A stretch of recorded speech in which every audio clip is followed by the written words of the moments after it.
웅진그룹 지주회사인 웅진홀딩스와 극동건설의 법정관리 신청 여파로 관련주가 일제 하락 중입니다. 그룹 계열사뿐만 아니라 웅진홀딩스의 여신을 제공한 금융기관의 주가도 뚝 떨어져 있고 극동건설의 법정관리 신청 영향을 받아 건설주까지 전일에 이어 약세를 띠고 있습니다. 웅진홀딩스는 극동건설 법정관리에 따른 연쇄 분산을 막고자 기업 회생 절차를 밟기로 해 거래가 정지됐습니다. 기업의 체감 경기를 보여주는 기업 경기 실사지수가 금융위기 이후 최저치로 밀렸습니다. 한국은행에 따르면 제조업의 업황 BSI는 전월보다 3포인트 떨어진 69로 내려서 2009년 4월 이후 가장 낮았습니다. BSI가 기준치인 100에 한참 못 미친 건 기업 심리가 그만큼 나쁘다는 의미입니다. 독일 정부가 유로존 17개 나라 가운데 마지막으로 유럽 안정화기구 ESM을 비준했습니다. ESM은 독일 내에서 위헌 논란에 휩싸이며 수개월간 비준이 지연돼 왔습니다. 이에 따라 ESM은 다음 달 8일 공식 출범할 수 있게 됐습니다. 재원은 7천억 유로로 이 중 독일 정부가 한도액인 1,900억 유로를 내놓습니다. 가수 싸이의 강남스타일이 한국 가수 노래로는 처음으로 빌보드 메인 차트인 핫 100에서 2위에 올랐습니다. 강남스타일은 2주 전 64위로 빌보드 핫 100 차트에 진입한 이후 지난주 11위로 껑충 뛰어오른 바 있고 이번 주 2위까지 등극해 정상을 눈앞에 두고 있습니다. 안녕하세요. 오늘장 내일장의 최인아입니다. 추석을 앞두고 스페인 우려가 여전합니다. 특별히 오늘 밤 스페인이 경제개혁안을 발표하게 되는데요. 구제금융을 신청할지 여부가 핫 이슈로 부상해 있습니다. 스페인의 국채금리가 다시금 마지노선인 6%대 들어가는 모습이어서 아주 걱정이 큰데요. 스페인의 라우이 총리는 국채금리가 지금처럼 계속 고공행진을 거듭한다면 우리는 구제금융을 신청할 것이라고 100%다 확신을 심어주었습니다. 그리고 독일의 ESM 공식 비준도 있었기 때문에 ESM도 다음 달 초반 공식 출범을 하게 되는데요. 결국에는 여러 진통 과정을 거쳐서 풀릴 수밖에 없는 유로존 위기. 너무 그렇게 신경 쓰지 말고 조정 시 매수해도 좋을지 추석 전 매수가 가능할까요? 어떤 종목을 매수하면 좋을까요? 저희가 오늘 팁을 좀 드리고자 합니다. 코스피는 오늘 기관의 순매수 전환으로 1980선 중반까지 상승에 일단 성공을 하는 모습이지만 코스닥은 역시 양 매도가 걸리면서 오늘까지 사흘째 밀리고 있습니다. 1부에서 준비한 소식부터 확인해 보시죠. 애널리스트에게 듣는다. 오늘은 동양증권 조병연 애널리스트부터 만나겠습니다. 스페인과 그리스 변수 같이 걸려 있는데 향후 시나리오 미리 짜보고 어닝 쇼크 우려감이 확대됩니다. 현재 기업 실적 전망치 계속 하향 조정되고 있을까요? 추석 연휴 전 투자 포인트와 전략까지 챙겨보겠습니다. 이어서 교보증권으로 가서 목동지점의 이진행 지점장님 만나보겠습니다. 추석 이후 증시 방향성 잡힐까요? 어느 쪽이 될까요? 연기금이 오늘까지 닷새 연속 사주고 있는데 연기금 선호 업종은 또 종목은 무엇인지 공개받겠습니다. 평택촌놈의 이기는 전략 정호영 대표님께 장중 코스피는 오늘 상승으로 반전됐지만 코스닥은 하락으로 반락됐습니다. 이유와 전망 들어보고 문재인 테마주가 반등했는데요. 우리들 생명과학 매수 가능한지 들어보겠습니다. 주간 5% 공약주는요. 하이투자증권 금융센터 이기택 과장님 주목하는 한국사이버결제 설명 듣겠습니다. 끝으로 마감 전략엔 포트폴리오 시간에는 플래닝 연구소 김상균 팀장님 나오실 텐데 눈치 보기 장이 계속되고 있습니다. 주목해야 될 종목 궁금하시죠? 현재 제닉으로 약 40%, 대양전기공업으로 30% 높은 수익을 올리고 계십니다. 오늘 이 종목들 판다 얘기를 하실까요? 종목별 AS까지 듣겠습니다. 네, 현재 외국인들의 선물 매수 강도가 제법 큽니다. 5천 계약이 넘어가고 있는데요. 시황센터 먼저 다녀오겠습니다. 안녕하세요. 시황센터입니다. 코스피 지수가 개인과 기관의 동반 순매수에 장중 상승 반전에 성공했습니다. 오늘 장 약세로 장을 출발한 지수는 이 장 초반 1969선까지 저점을 찍기도 했는데요. 현재는 기관과 프로그램 매매가 장중의 순매수로 전환을 하면서 반등에 성공한 모습입니다. 현재 코스피 지수입니다. 전거래일보다 0.3% 상승한 1986선에서 거래가 되고 있습니다. 현재 코스피 시장에서는 이 기관이 매수로 전환을 하면서 매수폭을 키우고 있는데요. 현재 기관을 통해서 639억 원 정도의 순매수 유입이 되고 있고요. 개인 역시 그 뒤를 따라가고 있습니다. 하지만 오늘장 외국인이 매도폭이 좀 커 보입니다. 현재 1,100억 원 넘는 매물이 출회가 되고 있네요. 이어서 코스닥 지수 확인해 보겠습니다. 코스닥 지수는 좀처럼 반등에 나서지 못하고 있습니다. 오늘 장 초반 오름세를 보였던 지수는요, 이 외국인과 기관의 동반 순매도에 장중 하락 반전했는데요. 현재 코스닥 지수입니다.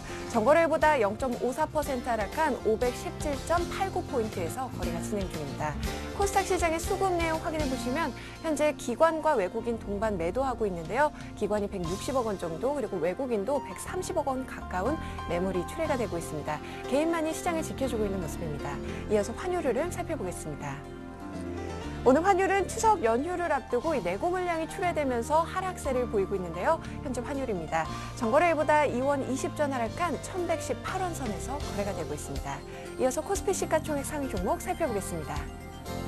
현재 삼성전자가 반등에 나서고 있습니다. 0.83% 오르면서 현재 133만 6천 원에 거래가 되고 있고요. 현대차와 현대모비스도 강보합권에서 거래가 되고 있습니다. LG화학 역시 반등에 나서면서 1.23% 오름세를 보이고 있고요. 반면에 포스코가 주당 7,500원씩 밀려나면서 36만 3,500원에 기아차 역시 3% 가까운 하락세를 보이고 있습니다. 현대중공업은 오늘장 2%대로 오르고 있네요. 현재 주당 5,500원씩 상승하면서 25만 8천 원에 거래가 되고 있고요. 신한지주도 강보합권에서, 그리고 SK하이닉스는 0.66% 밀려나면서 22,600원에 거래가 되고 있습니다. 이어서 코스닥 시가총액 상위 종목 살펴보겠습니다. 셀트리온이 현재 강보합권에서 28,650원에 거래가 되고 있습니다. 파라다이스 1.44% 상승 중이고요. 다음 역시 2%대로 오름세를 보이고 있습니다. SM도 오늘장 2% 가까이 상승하면서 58,500원에 거래가 되고 있네요. 반면에 CJNM은 1.67% 하락하면서 29,500원에 거래가 되고 있습니다. 젠백스도 1.54% 하락 중인데요. 반면에 YG엔터테인먼트가 시총 9위로 올라서면서 현재 12% 넘는 급등세를 보이고 있습니다. 97,000원에 거래가 되고 있습니다. 이어서 이 시각 특징 업종 및 테마 종목 살펴보겠습니다. 현재 업종별로는 혼조세를 보이고 있는데요. IT주가 기관의 순매수에 반등에 나서고 있는 가운데 오늘장 삼성전자가 사흘 만에 반등에 역시 나서고 있습니다. 삼성전자 현재 주당 11,000원씩 오르면서 133만 6천 원에 거래가 되고 있고요. 삼성 SDI도 오늘장 1.31% 상승 중입니다. 반면에 SK하이닉스는 약보합권에서, 그리고 LG디스플레이도 0.54% 하락 중이고요. 삼성전기도 주당 500원씩 하락하고 있습니다. 코스피 지수가 상승 반전하면서 이 3분기 실적 기대감을 안고 정유화학주도 역시 잇따라 반등에 나서고 있습니다. 현재 LG화학 1%대로 오름세를 보이고 있고요. S오일도 1.44% 상승 중입니다. 호남석유 주당 5,500원씩 오르면서 25만 9,500원에 거래가 되고 있고요. GS도 2% 가까이, 그리고 SK이노베이션도 1.2% 상승하고 있습니다. SK하이닉스가 내년 설비 투자를 최대 절반까지 줄이는 방안을 검토하는 것으로 알려지면서 반도체 장비주들이 동반 약세를 보이고 있습니다. 현재 유진테크 3.25% 하락하고 있고요. 이오테크닉스도 3%대로 하락세를 보이고 있습니다. 심텍이 2.86%, 그리고 ICD는 5% 가까이 급락세를 보이면서 현재 13,700원에 거래가 되고 있습니다. 음식료주가 추석을 앞두고 이 기관의 러브콜을 받으면서 강세를 보이고 있습니다. 현재 오리온은 2.17% 오르면서 94만 1,000원에 거래가 되고 있고요. 롯데 칠성은 3%대로 오름폭을 키우고 있습니다. 빙그레 1.43%, 그리고 오뚜기가 오늘장 8% 넘는 급등세를 보이고 있는데요. 현재 주당 2만 원씩 오르면서 26만 3,500원에 거래가 되고 있습니다. 대상도 6% 가까운 급등세를 보이고 있네요. 보험주는 외국인과 기관의 동반 순매수에 강세를 보이고 있습니다. 보험주도 살펴보겠습니다. 현재 삼성생명이 1.47% 오르면서 96,800원에 거래가 되고 있습니다. 삼성화재는 오늘장 5% 가까운 급등세를 보이고 있는데요. 현재 주당 1,500원씩 상승 중이고요. 대한생명이 2.38%, 그리고 동부화재 역시 2% 가까이 오르면서 현재 47,600원에 거래가 되고 있습니다. 웅진홀딩스의 법정관리 신청 여파가 이 계열사들의 주가를 끌어내리고 있습니다. 여기에 국내 신용평가사들이 일제히 웅진그룹 계열사들의 신용등급을 하향 조정하면서 하락폭을 더 키우고 있는데요. 네 종목 모두 하한가를 기록하고 있습니다. 웅진코웨이 현재 36,150원에 거래가 되고 있고요. 웅진에너지가 2,580원에, 그리고 웅진싱크빅도 6,600원에 거래가 되고 있습니다. 웅진홀딩스의 이 주채권 은행인 우리은행이 웅진홀딩스의 법정 관리 신청에 급락세를 보이고 있습니다. 현재 2.67% 밀려나면서 1,950원에 거래가 되고 있습니다. 디스플레이 소재 업체인 코이즈가 코스닥 상장 첫날 공모가를 웃도는 가격에 거래가 되고 있습니다. 현재 주가 흐름 살펴보시면 장중에 하락 반전한 모습이네요. 현재 3%대로 밀려나고 있습니다. 코이즈 8,730원에 거래가 되고 있네요. YG엔터테인먼트가 시가총액 1조 원을 돌파하면서 코스닥 시총 9위로 올라섰습니다. 현재 소속 가수 싸이의 강남스타일이 미국 빌보드 핫 100 차트에 2위까지 껑충 뛰어오르면서 오늘도 시원하게 달리고 있는데요. 현재 주당 1,400원씩 오르면서 97,000원에 거래가 되고 있습니다. 지금까지 시황센터에서 김혜선이었습니다. 네, 한편 전일 장중에 2,000포인트를 깨고 내려갔던 상해종합지수는 오늘까지도 별다르게 힘이 느껴지지 않습니다. 오늘도 2,002선까지 밀렸었는데요. 동양증권으로 가볼까요? 조병은 연구원님 만나겠습니다. 안녕하세요. 예, 안녕하십니까? 네, 오늘 밤 경제개혁안 발표를 앞두고 있는 스페인 변수다 얘기가 많이 있습니다. 국채 금리가 또 6%대 장중에 들어갔다고 하는데 구제금융 이번에 전후로 해서 신청할까요? 예, 일단 최근 들어가지고 스페인 같은 경우 ECB 국채 매입 결정 이후에 어느 정도 금리 국채 금리가 지금 5%까지 이렇게 빠르게 하락하는 모습이 나타나기도 했었습니다. 그래서 안도감을 준 바도 있었는데 사실 이거는 스페인이나 프랑스가 그리스 같은 유럽 쪽 어떤 상황이 개선돼서가 아니라 ECB의 어떤 개입 기대감에 의한 것으로 저희가 볼 수 있을 것 같습니다. 근데 ECB 국채 매입 같은 것이 지금 방금 질문하신 것처럼 스페인의 어떤 구제금융이라든가 이런 부분과 맞물려 있기 때문에 스페인의 구제금융 신청이 좀 늦어진다라고 하면 국채금리는 재차 빠른 속도로 상승하면서 그 글로벌 금융시장 변동성을 확대시키는 어떤 리스크 요인으로 작용할 가능성이 높습니다. 일단 스페인 라호이 총리 같은 경우는 지금 스페인 10월 달에 있을 스페인 어떤 지방선거라든지 그리고 긴축에 대한 어떤 내부 반발이 좀 심화되고 있다는 점 이런 것들 이후로 지금 구제금융 조건을 지금 마련해서 내놓기가 그렇게 쉽지는 않은 상황인 것 같습니다. 그래서 사실은 그동안에 낮아져 있었던 어떤 국채금리 덕분에 일시적으로 시간을 번 측면이 있었고 지금까지 잘 버텨왔었지만은 말씀하신 대로 어저께 또 국채금리가 어떤 심리적으로 마지노선이라고 부르는 6%를 또 넘어서는 모습이 나타났고요. 거기다 또 10월 달에 대규모 국채 만기도 도래하고 그리고 지방정부에서 또 추가적으로 또 중앙정부에다가 지원을 요청하는 쪽들이 또 생기고 있기 때문에 지금 또 빠른 결정이 촉구되는 상황이 연출되고 있는 건 사실입니다. 결과적으로는 스페인의 구제금융 신청 여부라는 것은 조만간 변론이 나겠지만 당장 오늘 내일 스페인이 전면적으로 구제금융을 신청한다라는 것은 조금은 뒤로 연기될 가능성이 높아 보입니다. 말씀드렸다시피 선거라든지 아니면 여러 가지 이벤트들이 겹쳐 있기 때문에 조금은 더 시간을 끄는 모습들을 보이지 않을까라고 판단을 하고 있습니다. 네, 스페인 불확실성 있지만 시간 흐른 뒤에 반드시 이제 매듭이 지어질 거다. 한편 그리스도 총파업 얘기로 아주 뉴스가 시끌시끌하게 화면들이 막 나오더라고요. 예, 그렇습니다. 그리스 같은 경우도 계속해서 좀 내부적으로 시끄러운 모습들이 계속 나타나고 있습니다. 근데 국가 차원에서 봤을 때, 국가 국민 차원에서 봤을 때 지속적으로 긴축을 강요받고 있는 국가에서 국민들이 반발을 하는 것은 어떻게 보면 당연한 수순이라고 볼 수 있는 것 같고요. 일단 문제를 좀 정리해 놓고 보면은 그리스가 지금 구제금융을 과거 같은 경우에는 그리스가 지금 구제금융을 조건을 충족시키지 못해가지고 유로존 탈퇴 우려라든지 구제금융을 주지 않겠다라는 이런 쪽에 대한 우려가 조금 더 컸었는데 지금 같은 경우는 그리스 구제금융에 대해서는 어느 정도 흔히 말하는 트로이카 쪽에서 좀 전향적인 태도를 가지고 있는 것 같고요.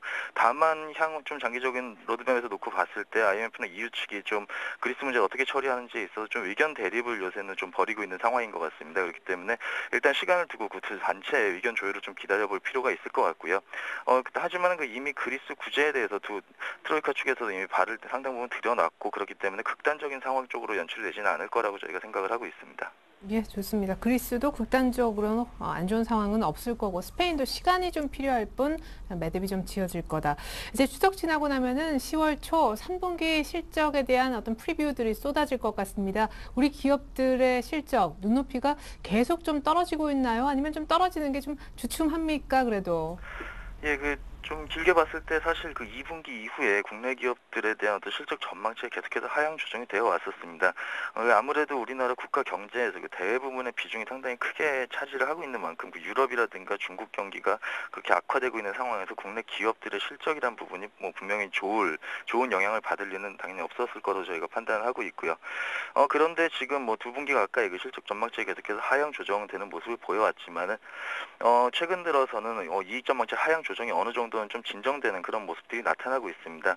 거기다가 또 상당 기간 동안 실적 전망치가 이미 하향 조정되는 모습을 보여왔기 때문에 얘기는 바꿔 말하면 그만큼 그 기대치가 어느 정도 낮아지지 않았나 이런 쪽에서 쳐다볼 수가 있을 것 같고요. 그렇다라고 한다면 오히려 그 쇼크에 대한 어떤 우려라는 부분들은 조금은 더 감소한 상황이 아닌가 이렇게 판단을 하고 있습니다.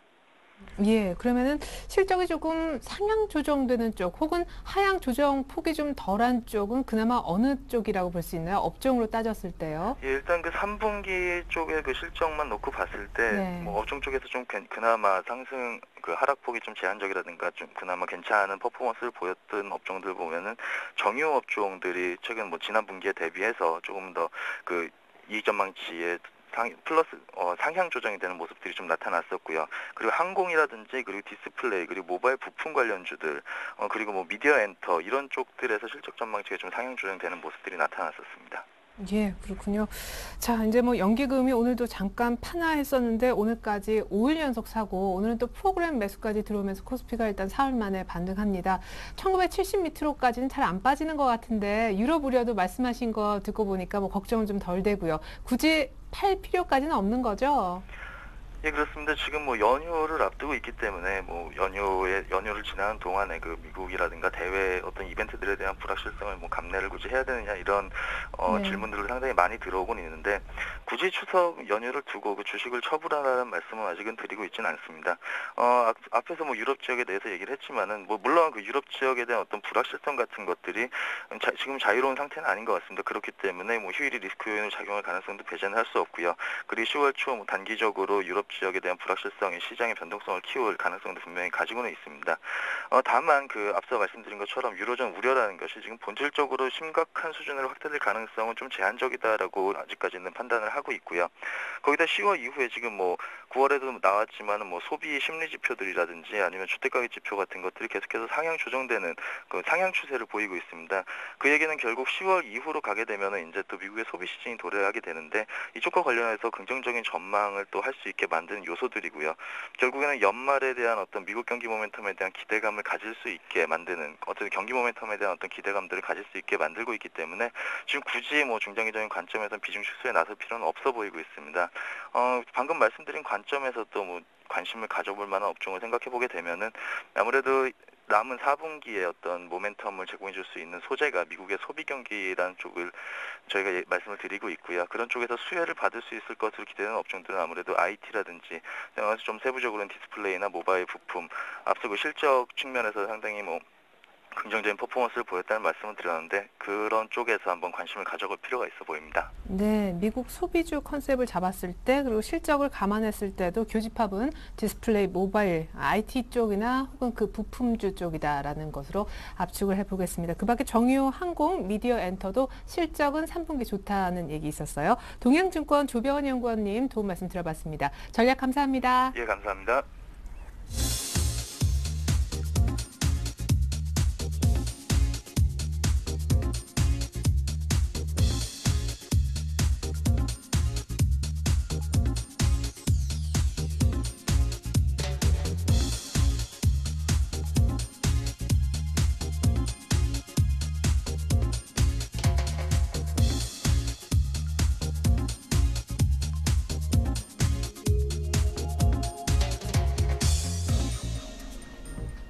네, 유럽 위기에 과도하게 반응하지 말자. 1970포인트는 코스피 단기 지지선이다. 다양한 의견이 오늘 나왔는데요. 교보증권 목동지점 이진행 지점장님 만나보겠습니다.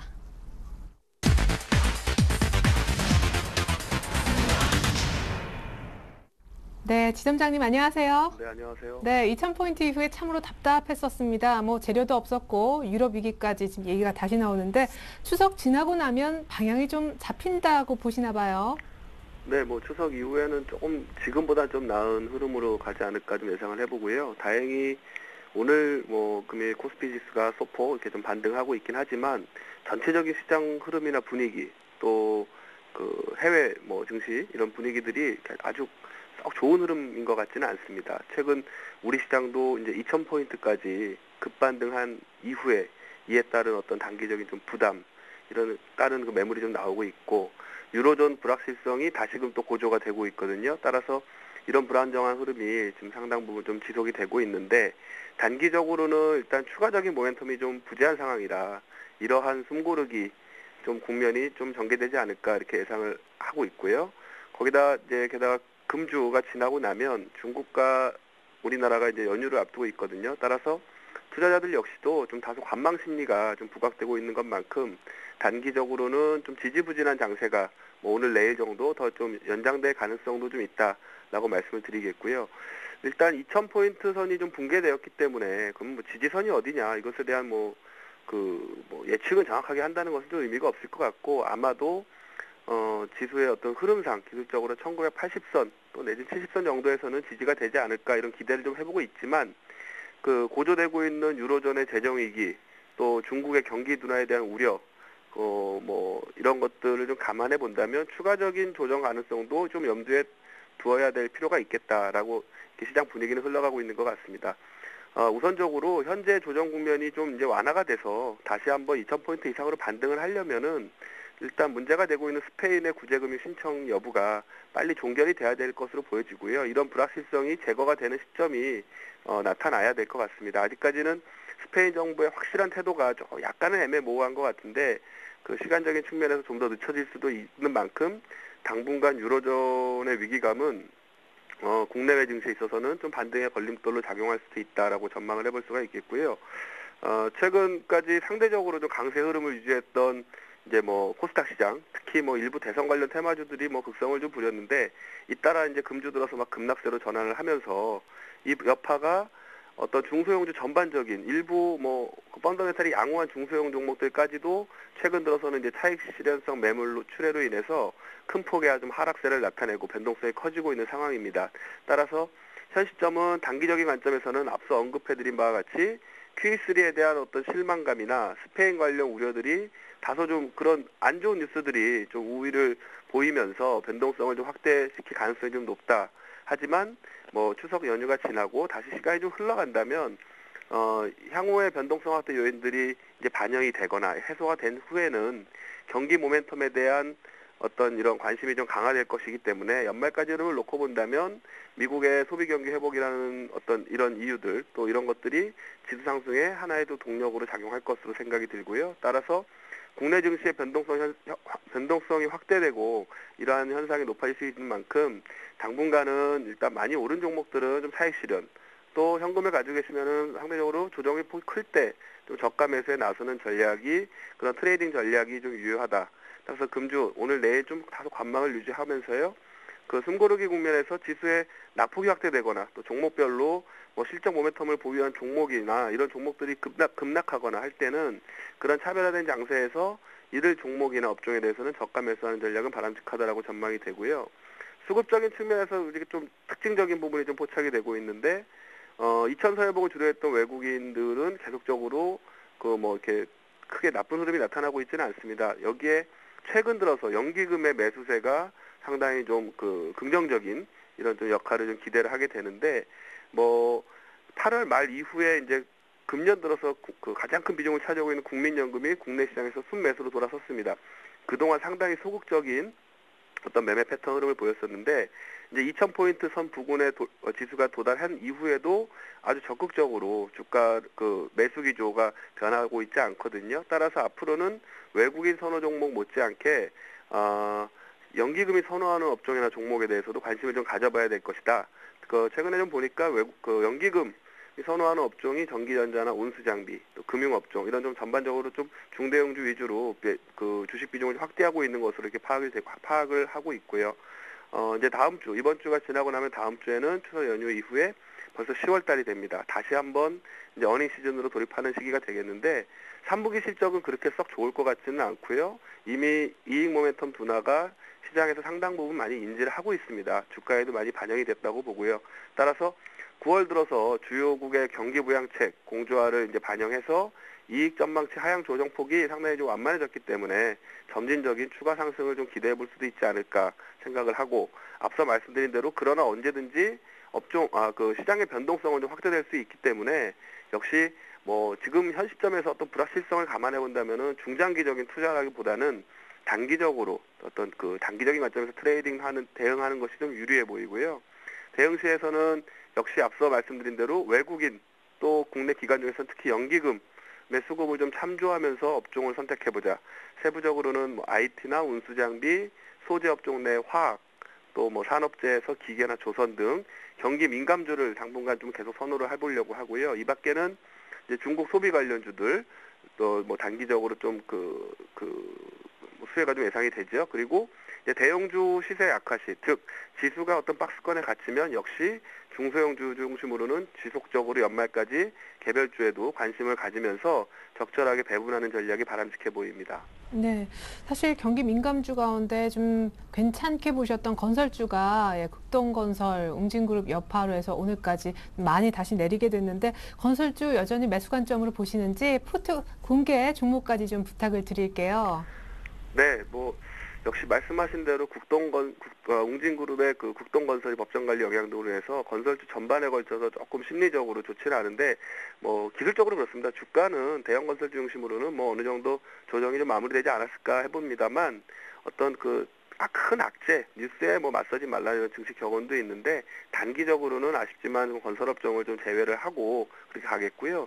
따라서 IT 업종의 20%, 화학 업종의 20%, 중소형주는 30%로 비중을 소폭 늘려봤습니다. 업종 하나씩 살펴보면 IT 업종 내에서는 종목을 좀 바꿔봤어요. 그래서 오늘은 삼성전기와 삼성 SDI 대형주 두 종목을 말씀드리겠는데, 뭐 두 종목 워낙 다 잘 아시겠지만 특히 삼성전기 3분기에 갤럭시 S3 효과, 또 최근에 TV 판매 호조에 따른 그 TV 부분 쪽에서 어떤 실적을 기대를 해볼 수가 있겠습니다. 최근 주가의 조정폭이 좀 컸었고, 기관의 저가에서 지금 뭐 매수세가 좀 유입이 되는 걸로 봐서는 단기적으로 95,000원 선의 어떤 단기 바닥권을 좀 탈출할 수도 있지 않을까 이렇게 기대를 해보겠고요. SDI는 뭐 갤럭시 노트 2 출시가 이제 되면서 역시 배터리 부분 쪽에 실적에 좀 긍정적인 모멘텀으로 작용하지 않을까 기대가 되고요. 최근에 SB 리모티브 지분 인수로 불확실성이 상당 부분 해소된 것도 긍정적으로 보실 수가 있겠습니다. 화학 업종에서는 제일모직과 우성을 그대로 유지하도록 하겠고요. 중소형주는 그동안 뭐 크게 뭐 수익을 좀 내줬던 제이콘텐트리를 일단 수익 실현을 하고, 전주에 소개시켜드렸던 네이블은 지속적으로 유지를 하겠습니다. 국내 이동통신 3사의 차세대 통합 커뮤니케이션 솔루션을 제공하고 있는 유일한 기업이라고 말씀을 드렸는데, 보니까 오늘 좀 낙폭이 커지네요. 그래서 저가에서 일단 뭐 매수하는 전략 유지하도록 하겠고요. 다음으로 신규는 이제 디지텍 시스템과 옵트론텍이 되겠는데, 역시 코스닥에 상장되어 있는 기업이고, 디지텍 시스템은 터치스크린 전문 업체이기 때문에 하반기 어떤 삼성전자나 태블릿 PC 출시에 대한 기대감이 있습니다. 최근에 뭐 수급 관련해서 좀 이슈가 있었는데 최대 주주인 유승배 회장이 경영권 안정 차원에서 지분율을 늘리고 있는 점 긍정적이고요. 또 전일부터 뭐 오늘도 제가 뭐 이렇게 보면은 기관 매수세가 좀 유입이 되고 있는 것으로 파악이 되기 때문에 저가 매수 전략 바람직해 보이고, 마지막으로 옵트론텍인데요. 스마트폰 카메라에 사용되는 블루 필터 전용 라인을 구축해서 안정적으로 공급이 가능해 보입니다. 역시 삼성전자의 갤럭시 시리즈, 갤럭시 S3나 갤럭시 노트 2, 또 LG전자의 옵티머스 G 등의 이제 제품 블루필터를 독점 공급하기 때문에 하반기 실적을 기대해 보셔도 좋을 것 같습니다. 예, 오늘 네이블도 뭐 얘기를 들어봤지만 신기로 디지텍 시스템과 옵트론텍까지 전체적으로 2차 전지 플러스 스마트폰 컨셉이다 하는 생각도 듭니다. 자, 종목까지 들어봤습니다. 우리 이진행 지점장님 추석 잘 쉬시고요. 건강한 모습으로 다시 뵙겠습니다. 분석 감사합니다. 네, 감사합니다.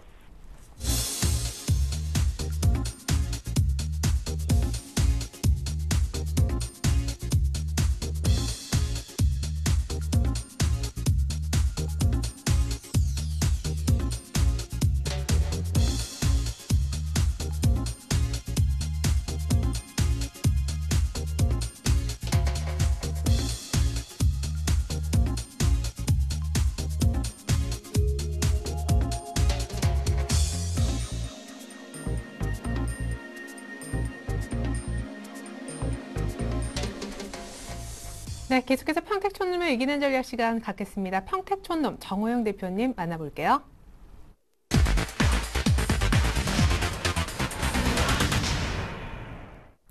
네, 정 대표님 안녕하세요. 네, 안녕하세요. 네, 우리가 코스피를 신경 쓰는 사이 코스닥이 이틀 전에 이어서 오늘 장중에 21선까지 이탈하더라고요. 변동성이 이쪽에서도 크게 나오네요. 일종의 이렇게 보셔야죠. 그 코스닥 같은 경우에는 코스피가 좀 불안해지니까 미리 좀 빠져나온다 이렇게 볼 수가 있겠습니다. 그래서 제가 보기에는 아마도 그런 측면이 아닐까 생각되고요. 오늘 코스피 흐름은 아주 특이합니다. 그러니까 최근에 이제 한 2, 3일 조정을 받았으니까 어느 정도 반등 나오는 건 충분히 이해를 하는데, 그렇다고 치더라도 좀 과도한 반등이 아닐까 좀 싶습니다. 현재, 오늘 같은 경우 이제 어떤 흐름이 나타났었냐면요. 일단 그 장 초반에는 이제 하락 출발한 이후에 삼성전자가 좀 버텨주면서 이제 하락을 막아줬습니다. 그리고 나서, 파생 흐름에서 이제 오늘 상방향으로 배팅이 나오면서 프로그램 매수가 유발이 많이 됐어요. 그 덕분에 지금 계속해서 좀 올라가고 있거든요. 그래서 뭐 한편으로 올라가서 다행이긴 한데, 현재 그 선물의 흐름을 봤을 때는 둘 중에 하나인 것 같아요. 과도한 오버슈팅이던가 아니면 뭔가 단발성 호재가 뭔가 있던가. 그렇지 않고서는 오늘 그 현재 그 외국인들의 선물 흐름 보면은 좀 약간 비정상적으로 올라가고 있습니다. 그래서 일단은 뭐 올라가는 건 뭐 거역할 필요는 없으니까 전략을 먼저 짜드리겠습니다. 1990선 이상에서는 이제 50에서 75% 정도 유지해 주시기 바라겠고요.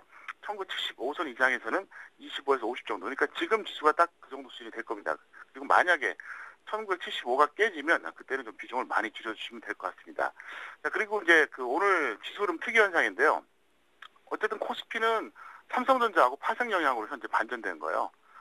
조금 전에도 말씀드렸지만 삼성전자가 일단 하락 막아주고 그다음에 선물하고 옵션 오늘 여러 가지로 이제 복합적으로 분석해 보면 상방향 배팅이 확실하거든요. 예, 그래서 그거 덕분에 프로그램 매수만 이 시간 현재 정확하게 1,500억이 나오고 있습니다. 그러다 보니까 외국인들이 현재 코스피에서 1,300억대 매도가 나오고 있지만 어쨌든 덕분에 좀 올라가고 있는 이런 양상이고요.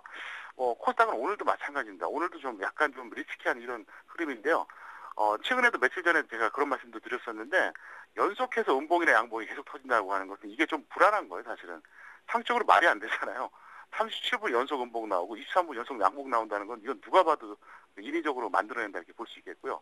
그 다음에 이제 코스피와 코스닥이 상당히 그 대조적인 흐름을 나타내주고 있는데, 오늘 코스피는 상당히 자기적인 지수 흐름이 발생하고 있습니다. 자기적이라고 하는 것이 뭐냐면은 억지로 이제 만들어내는 거죠. 그래서 이게 제가 좀 전에도 말씀드렸다시피 뭔가 거품이던가 아니면 우리가 모르는 뭔가 호재가 숨겨져 있던가 현재 그 외국인 선물 동향을 보면 그렇거든요. 근데 한편으로 또 외국인의 현물을 보면은 또 매도가 나오니까 또 그렇지 않은 것 같기도 하고 일단은 내일 한번 좀 뚜껑을 좀 열어봐야 되지 않을까 이렇게 볼 수 있겠고요. 코스닥은 일교차가 상당히 좀 극심합니다. 그래서 일단 코스닥은 여러분들이 뭐 접근을 하시되 이제 압축해서 그렇게 접근하시는 게 가장 현명하지 않을까 이렇게 생각하고 있습니다. 네. 자, 사실 테마주 가운데 굳이 좀 단기로 한다면은 SNS라든가 박근혜 안철수 테마보다는 조금 안정적인 문재인 테마를 하자. 뭐 서해건설 얘기도 해주셨던 기억이 나는데 오늘 또 안철수 후보가 부인 다운계약서 관련한 기자회견을 이제 막 시작한 것 같거든요.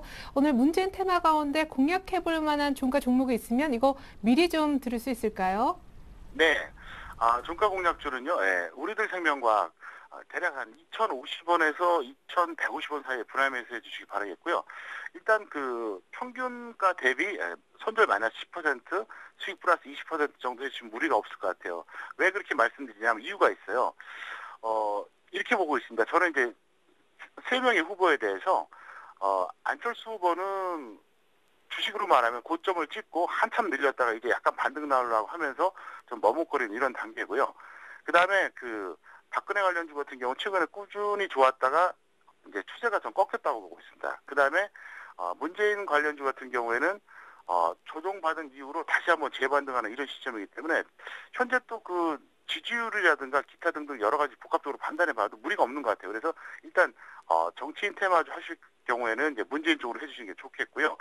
SNS 관련주도 사실은 계속 이게 정치인 테마주 중에 하나거든요. 따지고 보면. 근데 이거는 현재 제가 이제 계속해서 말씀드리지만 미끼 종목 하나 남겨두고 계속 이제 팔아먹고 있는 양상이에요. 그 미끼 종목이 뭐냐면 바로 오늘과 내일이거든요. 오늘과 내일 하나 남겨놓고 사실은 KINX, 가비아, 나우코민 이건 별로 안 좋거든요. 원래 테마주들이 한번 쫙 올라갔다가 나머지 한 종목 딱 남겨놓고 다른 거 팔아먹기 위해서 올리는 경우가 있는 딱 그런 케이스입니다. 그래서 이건 지금 따라가는 건 불안합니다. 그래서 차라리 단타로 치시면 치셨지 이거는 일봉 매매가 아니다 싶고요. 그다음에 정치인 테마주들은 지금 뭐 일봉 매매 하셔도 나쁠 게 없고요. 그다음에 제가 계속해서 말씀드렸죠. 안철수 관련주는 지금 변수가 너무 많다고요. 그러니까 음해가 되든 사실이 되든 앞으로 터져나올 게 너무 많기 때문에 일봉 매매 철저하게 반대한다 그랬는데 어쨌든 초단타만 가볍게 진행하시면 좋을 것 같습니다. 예, 좋습니다. 그리고 추천주 점검도 이어서 받고 싶습니다. 한국전자금융 딱 일주일 전에 얘기하셨는데요. 네, 이게 매수가가 2,500원인데 지금 현재 평가 손입니다. 그래서 이건 최종적으로 2,250원에 손절을 해주시던가 아니면 네. 2,750원에 수익 매도해 주시던가 해서 그냥 플러스 마이너스 각각 10% 정도에서 정리해 주시기 바라겠고요. 어쨌든 이 종목은 이제 생각보다 가지 않았으면 죄송하고요. 다음에 더 좋은 종목을 제가 전달해 드릴 것을 약속하겠습니다. 네, 한국전자금융 손절 가격은 2,250원, 수익 가격은 2,750원 정도로 잡아주셨습니다. 종가 공략주에 이어서 추천주 점검까지 감사합니다. 평택촌놈 정호영 대표님과 함께했습니다. 고맙습니다. 네, 감사합니다.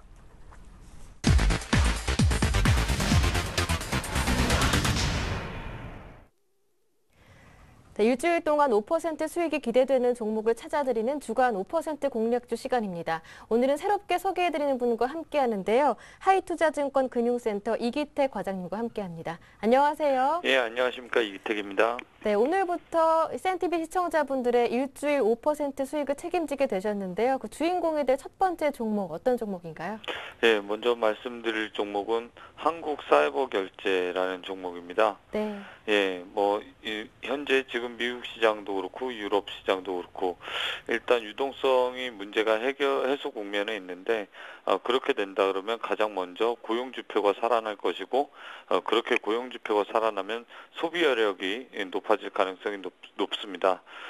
그래서 이제 연말이 되면 미국 시장도 이제 11월 중순서부터 12월 때까지 본격적인 소비 시즌에 접어드는데 그 시기가 추수감사절 때부터 결국에는 크리스마스 시즌까지 빅 소비 시즌이라고 보시면 되겠습니다. 그렇게 소비가 늘어난다라고 하면 결제가 늘어날 수밖에 없고 그게 전 세계적으로 이제 하반기로 갈수록 소액 결제가 늘어나는 그런 시스템으로 변화될 가능성이 높은데요.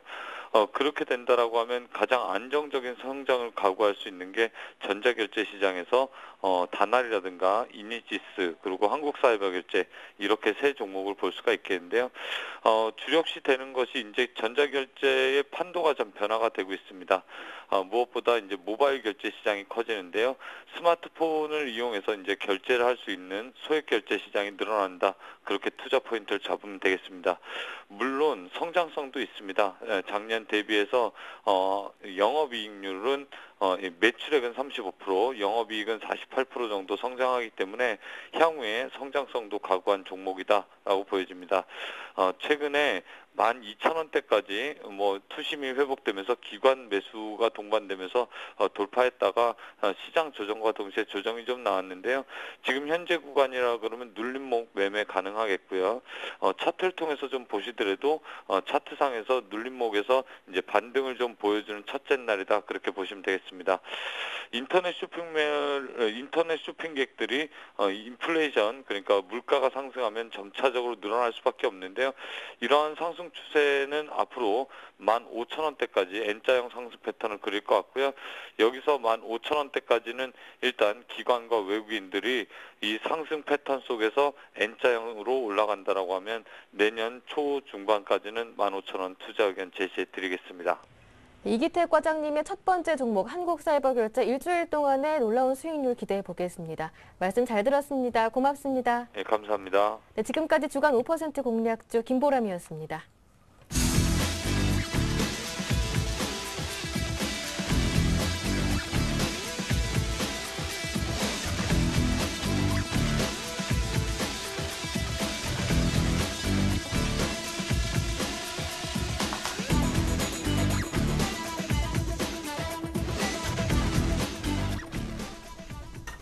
네, 속보 하나 전해드립니다. 안철수 무소속 후보가요, 부인인 김미경 교수 다운 계약서 관련한 세금 탈루 의혹에 대해서 공식 기자회견을 잠시 전에 열었었는데 잘못된 일이다라고 공식적으로 사과를 했습니다. 지금 테마주 흐름을 좀 간략하게 좀 짚어보면요. 일단 대표적인 종목이라고 할 수 있죠. 안랩의 경우에는요, 낙폭 조금 줄이는 것 같더니 오히려 기자회견 하고 나서 이렇게 사과할 줄 몰랐을까요? 다시 7%대 빠지는 모습입니다. 미래산업은 역시 하한가 풀리지 않고 있고 솔고바이오 정도만 플러스 잘만테크, 써니전자 그리고 링네트까지 많게는 9% 하한가 역시 치는 종목들 있습니다. 안철수 관련한 기자회견 이후 지금 플러스를 내는 종목은 솔고바이오 정도로 보여지네요. 네, 안철수 후보 관련한 기자회견 소식 일단 좀 전해드렸습니다. 속보였기 때문에 다시 한번 마감 전략 짜보고요. 포트폴리오에 담긴 종목 얘기해 보겠습니다. 한 종목, 두 종목 40%, 30% 이렇게 수익 내시는 분 오늘 특별히 또 함께 하겠습니다. 플래너 연구소 김상균 팀장님이십니다. 안녕하세요. 네, 반갑습니다. 네, 일단 축하드릴게요. 종목 얘기 잠시 후에 하고요. 간단하게 전략 좀 짜보고 싶은데 추석 전에 살까 팔까 이런 얘기가 한창입니다. 또 유럽 얘기도 다시 들리고 3분기 실적도 이제 코앞으로 다가왔잖아요. 전략 짜주십시오, 오늘. 예. 추석을 앞둔 현재 증시는 눈치 보기 장세라 보시면 되겠습니다. 추석 관련해서 과거의 데이터를 한번 뽑아봤습니다.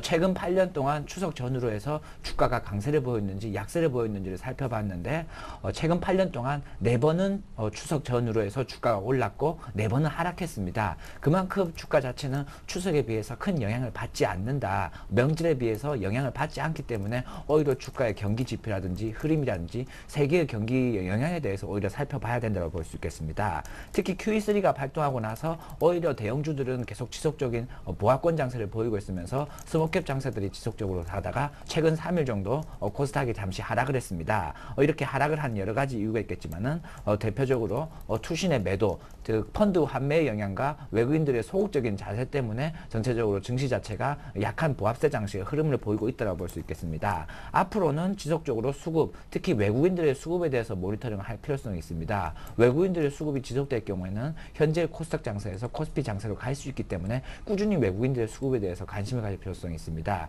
특히 외국인들의 수급이 좋아지기 위해서는 경기 지표의 호전적인 것은 물론이고 환율 부분에서 지속적으로 환차익을 노리기 때문에 환율 부분도 지속적으로 모니터링 할 필요성이 있다고 볼 수 있겠습니다. 그리고 최근에 이 코스피라든지 코스닥의 발목을 붙잡고 있는 것은 투신권 물량, 즉 펀드 환매 물량입니다. 투신권의 매도세가 강한 종목들은 최근 들어서 수급적인 측면에서 약하기 때문에 오히려 회피를 해야 되고, 투신권의 매수가 강한 종목들, 예를 들어서 LG U+라든지 ELK, CJD, CJ 이런 종목 같은 경우는 최근 들어 아직까지 투신권의 매수가 강한 모습을 보이고 있습니다. 그렇기 때문에 이런 종목들에 대해서는 모니터링을 꾸준히 할 필요성이 있다고 볼 수 있겠습니다. 예, 그렇군요. 좋습니다. 이제 30%, 40% 어떻게 이런 수익을 낼 수 있는가, 종목을 잘 골라야 될 텐데요. 지금 30%, 40% 수익을 내는 종목이 뭐냐 얘기는 저희가 잠시 후에 기존 포트 보면서 듣기로 하고요. 오늘 신규 추천 종목이 있다면서요. 추석 전에 역시 사도 되는가 봐요. 종목만 잘 고르면. 예, 지수에 비해서 종목 자체는 앞으로도 3분기 실적이라든지 실적에 비해서 주가 자체가 충분히 저평가라면은 향후에 올라갈 가능성이 매우 높다고 볼 수 있습니다. 오늘 가지고 나온 종목은 웹젠이라는 종목입니다. 모바일 핸드폰 게임이라든지 여러 가지 PC 게임에 대해서 유명한 게임이며, 웹젠 같은 경우에는 과거에 뮤 때문에 아주 유명한 회사라고 볼 수 있겠습니다. 최근에 NHN에 이미 인수를 되면서 기존의 PC용 게임 말고도 웹젠 모바일이라고 해서 꾸준히 모바일 게임이 앞으로 지속적으로 나올 것이다라고 예상하고 있습니다. 현재 뮤 모바일이라는 게임을 지금 발표를 앞두고 있으며, 특히 이 NHN의 자회사이기 때문에 카카오톡 같은 경우에는 최근 들어 카카오톡에 지속적으로 서비스하고 썬데이 토즈에서 서비스하고 있는 게임 애니팡이라는 게임이 지속적으로 인기를 끌었습니다. 마찬가지로 NHN에서 서비스하고 있는 것은 네이버 라인이라는 것인데, 네이버 라인의 이 웹젠에서 개발하고 있는 모바일 게임이 들어갈 가능성이 매우 높다고 볼 수 있겠습니다. 그렇기 때문에 향후 지속적인 수혜를 받을 수 있고, 특히 신작 아크로드2라든지 배터리라는 FPS 게임을 이미 가지고 있고, 이 부분이 이제 중국에서 나가서 향후에 이제 앞으로 성장성이 앞으로 기대될 수 있다라고 볼 수 있겠습니다. 그리고 뮤 같은 경우에도 이미 뮤1이라든지 이런 부분에서는 큰 성공을 나눴기 때문에 향후에 나오는 뮤2라든지 신작 게임에 대한 모멘텀이 지속적으로 나올 수 있다라고 볼 수 있겠습니다. 차트를 보면서 다시 한번 설명을 해드리도록 하겠습니다. 최근에 웹젠이 실적 부진에 C구에 대한 실적 부진에서 주가가 하락했다가 8,000원 정도에서 다시 반등이 나왔습니다. 이 부분에서 반등이 나오면서 주가 자체는 12,000원까지 반등이 나왔지만은 다시 어느 정도의 눌림목 구간에 보여주고 있다고 볼 수 있겠습니다. 눌림목 구간이라고 볼 수 있기 때문에 오히려 지금 구간에서 분할 매수로 접근하다 보면 충분히 정고점 부분이었던 12,000원, 13,000원까지는 충분히 돌파할 수 있지 않을까라고 볼 수 있겠습니다. 그렇기 때문에 이 웹젠에 대해서 지속적으로 모니터링을 하면서 관심을 가질 필요성이 있다고 보겠습니다. 목표가는 1차적으로 13,000원, 2차적으로 15,000원을 제시해드리고 선절가는 9,000원을 제시해드리도록 하겠습니다. 네, 좋습니다. 오늘 포트폴리오 신규로 넣을 종목 게임주 가운데 웹젠이었습니다. 자, 지금부터 기존 포트폴리오를 한번 보죠. 펼쳐보겠습니다. 김상균 팀장님의 포트폴리오인데 지금 각 10%씩 종목이 한 6개 정도 있는 것 같죠? 자, 30%, 40% 내는 그런 종목이 뭔지 다음 화면을 통해서 확인해 보겠습니다. 제가 오늘 낮 12시 기준으로 수익을 뽑아봤거든요. 자, 모베이스가 지난주에 비슷하게 한 20% 가까운 수익, 30% 이상 내는 게 대양 전기공업입니다. 목표가 상향하고 끌고 가실 생각. 제닉이군요. 40% 가까운 수익이. 자, 오늘 한 반 팔겠다 하셨는데 지난주에 목표가를 올렸음에도 최근에 7만 원까지 간바했습니다. 디지텍 시스템도 조금 주춤했었는데 만원 깨더니 어제 급등, 오늘 또 한 번 급등, 13% 수익 내는데 요거도 목표가 올리고 더 끌고 가실 생각. 어쩜 이렇게 종목을 잘 고르실 그리고 지난주 종목이었나요? 다날도 지금 근데 12시 기준으로 수익이 마이너스인데 지금으로 치면 수익이 그렇게 크게 마이너스는 아닙니다. 지금 현재 6%대 급등 중이니까요. 와, 김상균 팀장님 축하드립니다. 아무래도 뭐 전무후무예요. 이 코너에서요. 이 코스피보다는 코스닥 중에서도 특히 실적이 받쳐줄 수 있는 개별주 장세 같은 경우에는 오히려 이런 호실적 종목들이 강해 갈 수 있다라고 볼 수 있겠습니다. 네, 제닉부터 한번 볼까요? 예, 제닉 같은 경우에 22일 날 9월 22일 날 중국 동방시제부에서 방송을 했습니다. 홈쇼핑에서 약 1,900개의 제닉 물건이 완판이 됐기 때문에 오히려 지속적으로 수혜를 받을 수 있다라고 볼 수 있겠습니다. 그 이후에 추가적인 하락이 나왔는데 마찬가지로 중국에 대한 모멘텀이 뉴스에 나와서 소문에 사서 뉴스에 팔아라라는 것이 실천이 됐기 때문에 정책적이라든지 어느 정도의 동방 CJ에 대해서 판매 부분은 모멘텀 부분이 완료됐다고 볼 수 있겠습니다. 추가적인 눌림목 구간에서 지속적으로 어느 정도 기간 조정을 거친 후 차후 다시 중국의 방송 날짜가 잡히게 되면 다시 한번 주가는 탄력을 받을 것으로 볼 수 있겠습니다. 그렇기 때문에 지금 구간에서 약 50% 정도는 추가적으로 절반은 이익 실현하고 나머지 50% 구간은 50% 물량은 지속적으로 홀딩을 해서 수익을 극대화하는 전략을 제시해드리도록 하겠습니다. 네, 이어서 대양 전기공업과 디지텍 시스템. 많은 분들이 또 얘기하기 시작해요. 이 두 종목에 대해서는요. 예, 대양 전기공업 같은 경우에는 꾸준히 모니터링 할 필요성이 있습니다. 최근 들어서 투신권에 지속적인 매수가 들어가면서 실적 부분에서도 충분히 아직까지도 저평가라고 볼 수 있겠습니다. 그렇기 때문에 오히려 대한전기공업도 꾸준히 홀딩을 해서 수익을 극대화하는 전략을 제시해드리도록 하겠습니다. 디지텍 시스템 같은 경우에 최근 며칠 2일 동안 강하게 급등을 했습니다. 디지텍 시스템이 이렇게 급등하는 가장 큰 이유는 게이밍 사업부 부분에서 영업이익률이 40%, 50%가 육박하는 높은 영업이익률을 가지고 있습니다. 이 부분에서 꾸준히 실적이 가시화될 수 있기 때문에 아직까지도 충분히 저평가 구간이다. 충분히 메리트가 있다고 볼 수 있겠습니다. 그리고 모베이스 같은 경우에도 최근에 갤럭시 노트 2 이미 삼성에서 발표를 했습니다. 이 갤럭시 노트 2의 케이스를 납품하는 업체가 모베이스입니다. 갤럭시 노트 2는 10월 1일부터 이제 판매가 될 예정인데 이 갤럭시 노트 2가 판매가 지속적으로 잘 될 경우에는 모베이스 또한 실적이 지속적으로 증가할 수 있겠습니다. 1차적으로 어느 정도 20% 정도 상승을 했지만은 갤럭시 노트 2가 판매되고 나서부터는 다시 2차 상승이 나올 수 있기 때문에 여전히 홀딩을 해서 꾸준히 수익률을 극대화하는 전략을 제시해드리도록 하겠습니다. 그리고 다날입니다. 다날 같은 경우에 오전까지는 약세를 보이다가 오후 들어서 강한 강세를 보이고 있습니다. 다날 같은 경우에도 전자결제 수혜주로 해서 최근 들어서 가장 KG 이니시스부터 시작해서 한국사이버결제, 다날 등 여러 가지 업체들이 지속적으로 탄력을 받고 있습니다.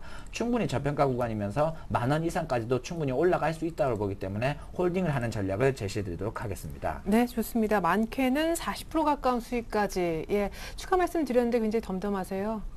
예.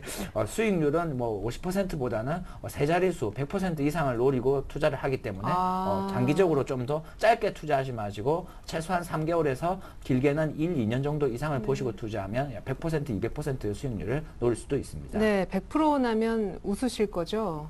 예, 약속드리겠습니다. 예. 예, 감사합니다. 자, 우리 김상균 팀장님의 완성본 보여드리겠습니다. 자, 자, 완성본입니다. 이렇게 해서 펜앤타워부터 쭉 그대로 들고 가는데요. 제닉이 5%로 비중 한 50% 정도 수익 실현했습니다. 왜냐? 40% 가까이 수익이 났고 중국 관련된 홈쇼핑 방송 일단 뉴스화 됐기 때문입니다. 자, 가격을 보죠. 오늘 웹젠 신규 추천도 있었는데 여기까지가 기존 종목인데요. 자, 제닉은 이제 팝니다. 절반 정도는요. 목표가는 이제 한 오늘 7만 원 정도대 가는데 일단 더 들고 있어 보고요. 대양 전기공업과 디지텍 시스템은 한 1,000원 정도씩 목표가가 다 올라갔다 1, 2차 보시면 되겠습니다. 모베이스 현재 좋고요. 펜앤터도 지난주 금요일날 한번 장중에 상한가 가는 등 이제 더 이상 조용한 종목은 아닌 것 같습니다. 자, 오늘 추천주가 나오죠. 예, 웹젠 오늘 종가 배수 1, 2차 가격 잘 보십시오. 다날도 일단 홀딩이고 오늘 지금 기준 수익률은 플러스입니다. 네, 두 자릿수 수익은 웃을 일도 아니다. 지금까지 플랜A 투자연구소 김상균 팀장님과 함께했습니다. 감사합니다. 수고하셨습니다. 네, 프로그램 매수 덕분에 코스피는 장중 상승 전환 1990선도 종가상 노려봅니다. 전 잠시 후 종가 들고 2부로 다시 오죠. 고맙습니다.